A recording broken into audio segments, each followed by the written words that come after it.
샬롬, 반갑습니다. 전쟁 중에 이제 죽은 사울의 시체를 블레셋 사람들이 성벽에 매달아 뒀는데요. 길랏 야베스 사람들이 목숨을 걸고 거두어서 장사를 지냅니다. 사무엘상 31장 11절과 13절 말씀입니다. 길랏 야베스 주민들이 블레셋 사람들이 사울에게 행한 일을 듣고 모든 장사들이 일어나 밤새도록 달려가서 사울의 시체와 그의 아들들의 시체를 벳산 성벽에서 내려가지고 야베스에게 돌아가서 거기서 불사르고 그의 뼈를 가져다가 야베스 에셀 나무 아래에 장사하고 7일 동안 금식하였더라. 굉장히 위험한 일을 했죠, 사실. 길랏 야베스 사람들이 근데 왜 위험을 무릅쓰고 이런 일을 한 것입니까? 여기는 이유가 있죠. 사사시대에 레인의 첩사건으로 인해서 베냐민 족속을 징별하려고 이제 이스라엘 모든 민족이 미스바에 모였습니다. 그때 길랏 야베스만 빠졌어요. 이것으로 인해 가지고 이스라엘 모든 지파들에게 미움을 받았죠. 그러는 중에 암몬이 길랏 야베스에 쳐들어오게 됩니다. 사무엘상 11장 11절 말씀입니다.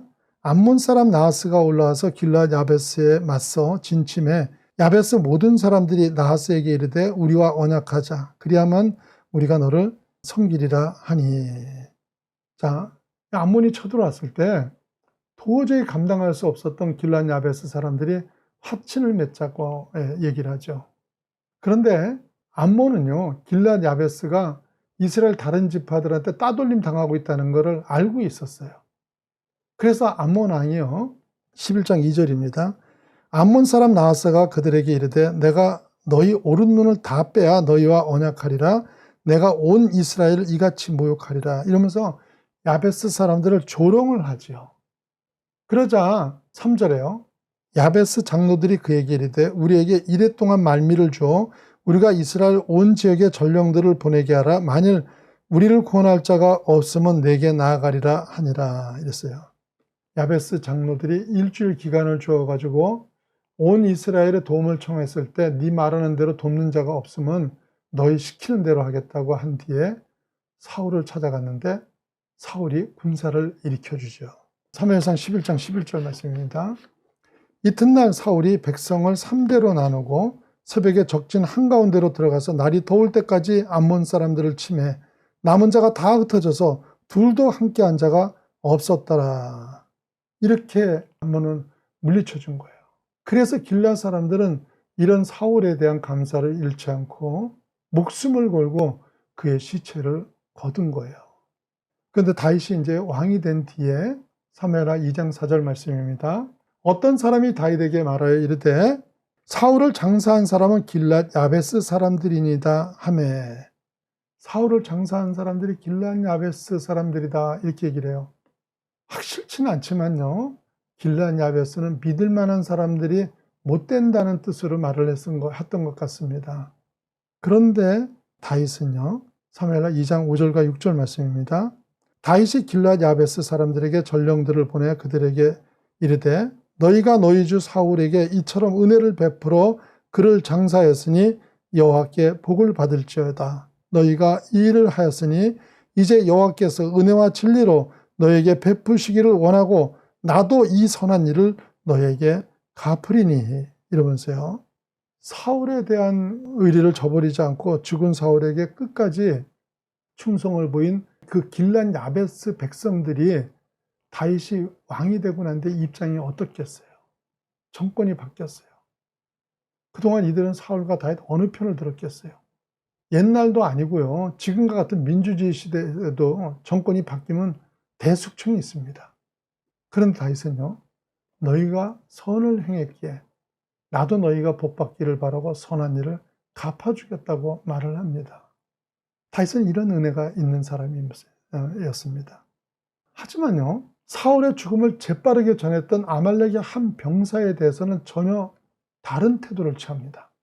아말렉 병사가 사울도 죽고 요나단도 죽었다는 소식을 전하자요, 사무엘하 1장 5절 말씀입니다. 다윗이 자기에게 알리는 청년에게 묻되 사울과 그의 아들 요나단이 죽은 줄을 내가 어떻게 아느냐. 놀라가지고 다시 묻습니다. 그런데 이 아말렉 병사는요, 자기가 사울을 직접 죽였기 때문에 분명히 안다는 거예요. 사무엘하 1장 9절 말씀 10절이에요. 9절과 10절. 내 목숨이 아직 내게 완전히 있으므로, 이게 사울이 하는 얘기입니다. 내가 고통 중에 있나니 청하건대 너는 내 곁에 서서 나를 죽이라 하시기로, 그가 엎드러진 후에는 살 수 없는 줄을 알고 그의 곁에 서서 죽이고 그 머리에 있는 왕관과 팔에 있는 고리를 벗겨서 내 주께로 가져왔나이다 하니라 이랬어요. 사울이 죽여달라고 청했던 거예요. 근데 이제 이미 사울이 더 이상 살 수 있는 가망성이 없어 보여서 자기가 죽이고 이제 그 왕관하고 팔찌를 가져왔다는 거예요. 여러분, 이거 사실입니까? 거짓말이죠. 사울은 스스로 자기를 했죠. 아마도 이 아말렉 병사는 죽은 사울을 우연히 발견한 것 같아요. 그래서 그의 왕관과 팔찌를 빼가지고 가지고 온 거예요. 그런데 이 병사는 왜 이런 거짓말을 한 거예요? 평생을 다윗을 쫓아다니면서 괴롭히던 사울의 이야기를 알았던 거죠. 이 병사는 다윗의 골칫거리를 깨끗이 제거해 준 것으로 인해 가지고 큰 보상을 받을 줄 알고 거짓말을 한 거예요. 그런데 이 소식 앞에 다윗은 어떤 반응을 보입니까? 사무엘하 1장 11절입니다. 이에 다윗이 자기 옷을 잡아 찢음에 함께 있는 모든 사람도 그리하고 심하게 애통하였어요. 그리고는 15절에 다윗이 청년 중 한 사람을 불러 이르되 가까이 가서 그를 죽이라 하매 그가 침에 곧 죽으니라. 그리고는 17절 이하에 애가를 지어가지고 사울의 죽음에 대해서 깊이 애도를 합니다. 17절과 18절 보시면요. 다윗이 이 슬픈 노래로 사울과 그의 아들 요나단을 조상하고 명령하여 그것을 유다 족속에게 가르치라 하였으니 곧 활노래라 야살의 책에 기록되었으되. 여러분요, 이게 사울의 죽음에 대한 다윗의 반응이에요. 사울의 죽음이 다윗에게는 차라리 잘된 일 아닙니까? 그동안 얼마나 힘들었습니까? 그러니까 아말렉 병사도 당연히 상 받을 줄 알고 거짓말을 한 것이고요. 백성들의 대부분도 아마 그렇게 생각했을 겁니다. 그런데 다윗은 잘 죽었다고 생각하지 않습니다. 금식하고 애통했어요. 그의 행동이 가식입니까? 아니요, 그렇지 않습니다. 그렇다면 다윗은 어째서 이럴 수 있는 것입니까? 그의 너그러움은 어디로부터 온 겁니까? 그는 진짜 가치 있는 것을 가졌기 때문입니다. 사울이 어떻게 하든지 전혀 영향받지 않을 풍성한 소유가 그한테 있었기 때문입니다. 여러분은 무엇을 소유하고 있습니까? 여러분 날마다 하나님 앞에 나와서 예배드리고 그분께 기도드리고 있습니다.